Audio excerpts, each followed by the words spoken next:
തിരുപ്പിറവിക്ക് വേണ്ടിയുള്ള നമ്മുടെ ഒരുക്കങ്ങൾ പൂർത്തിയായി തിരുപ്പിറവിയുടെ സുന്ദര സുദിനത്തിലേക്ക് നമ്മൾ എത്തിച്ചേർന്നിരിക്കുകയാണ്.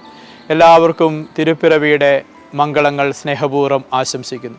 പുൽക്കൂട്ടിൽ ഉറങ്ങിക്കിടക്കുന്ന ഉണ്ണീശോയെ കണ്ട് സഹോദരനിൽ പുഞ്ചിരിക്കുന്ന ഉണ്ണീശോയുടെ മുഖങ്ങൾ നമുക്ക് ദർശിക്കാം.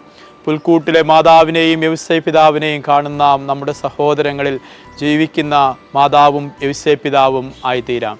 ദൈവത്തെ വളർത്തുകയും യൗസേ പിതാവിനെ കരുതുകയും ചെയ്ത പരിശുദ്ധ അമ്മയെ പോലെ ഈ കുടുംബങ്ങളിൽ ദൈവത്തെ നമുക്ക് വളർത്തിക്കൊണ്ടുവരാം. നമ്മൾ മറ്റുള്ളവരെ നമുക്ക് കരുതാം.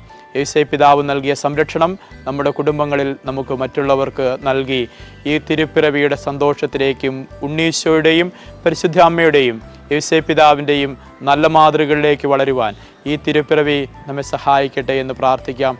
ഒരിക്കൽ കൂടി എല്ലാവർക്കും തിരുപ്പിറവിയുടെ മംഗളങ്ങൾ സ്നേഹപൂർവ്വം ആശംസിക്കുന്നു.